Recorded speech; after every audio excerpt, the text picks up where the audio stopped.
નમસ્કાર મિત્રો, હું છું સંજય ગણાત્રા અને સ્વાગત છે તમારું મારી યુટ્યુબ ચેનલ ટાઈમ ટુ ટ્રાવેલમાં।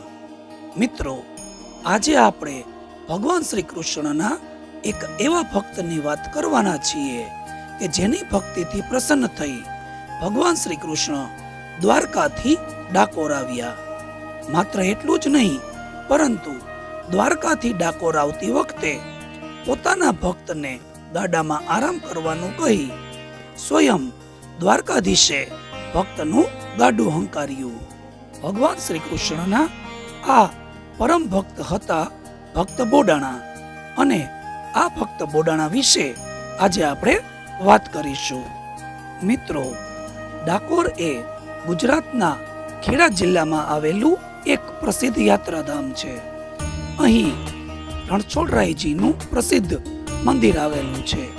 આ મંદિર ભગવાન શ્રી કૃષ્ણને સમર્પિત છે। અહીં શ્રી રણછોડરાયજીના દર્શન કરવા માટે હજારો ભક્તો આવે છે। આ મંદિરમાં ભગવાન શ્રી રણછોડરાયજીની દિવ્ય મૂર્તિના દર્શન આપણે કરી શકીએ છીએ, અને આ મૂર્તિ સાથે ભક્ત બોડાણાની કથા જોડાયેલી છે। મિત્રો, આજથી લગભગ 850 વર્ષ કરતા વધુ સમય પહેલા ડાકોરમાં ભગવાન શ્રી કૃષ્ણના પરમ ભક્ત બોડાણા રહેતા હતા। આ ભક્ત બોડાણા પોતાના પત્ની સાથે વર્ષમાં 2 વખત ડાકોરથી દ્વારકા હાથમાં તુલસી રોપેલું કુંડું લઈ દ્વારિકાધીશના દર્શન કરવા માટે ચાલીને જતા।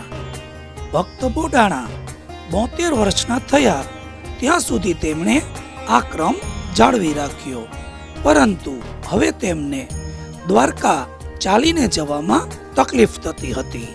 ભગવાન શ્રી કૃષ્ણ પોતાના ભક્ત બોડાણાની આ તકલીફ ન જોઈ શક્યા।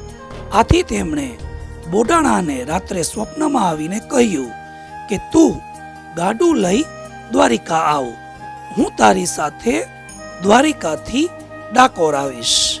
આથી ભક્ત બોડાણા ગાડું લઈને દ્વારિકા પહોંચ્યા, અને ભગવાન શ્રી કૃષ્ણ બોડાણાના ગાડામાં બેસી અને દ્વારકાથી ડાકોર જવા નીકળી પડ્યા।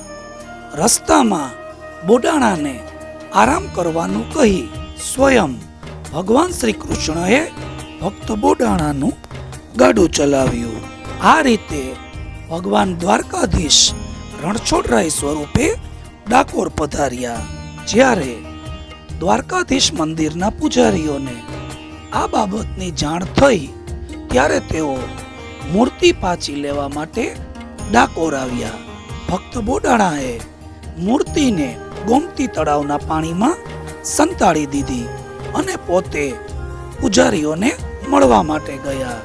પૂજારીઓએ ભક્ત બોડાણાને મારી નાખ્યા। આ ઘટના બાદ ભક્ત બોડાણાએ રાખેલી ભગવાનની મૂર્તિ ગોમતી તળાવમાં જ્યાં હતી તે પાણી પણ લાલ થઈ ગયું।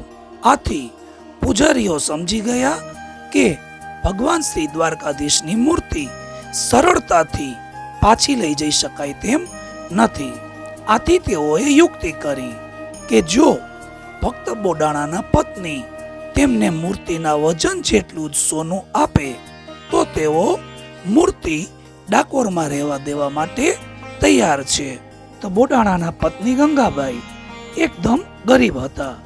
તેમની પાસે સોનામાં માત્ર નાકમાં પહેરેલી વાળી જ હતી। નક્કી થયા મુજબ તુલાના એક પલ્લામાં ભગવાન શ્રી દ્વારકાધીશની મૂર્તિ રાખવામાં આવી, અને બીજા પલ્લામાં ગંગાબાઈએ પોતાની સોનાની વાળી રાખી।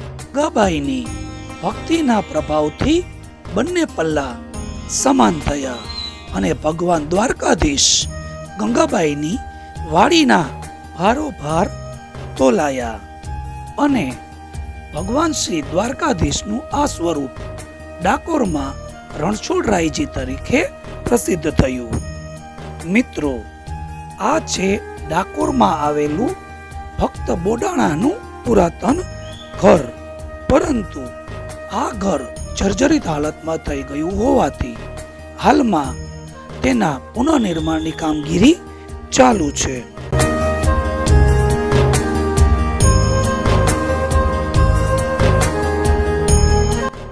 આ છે ડાકોરમાં આવેલું ભક્ત બોડાણાનું પુરાતન મંદિર.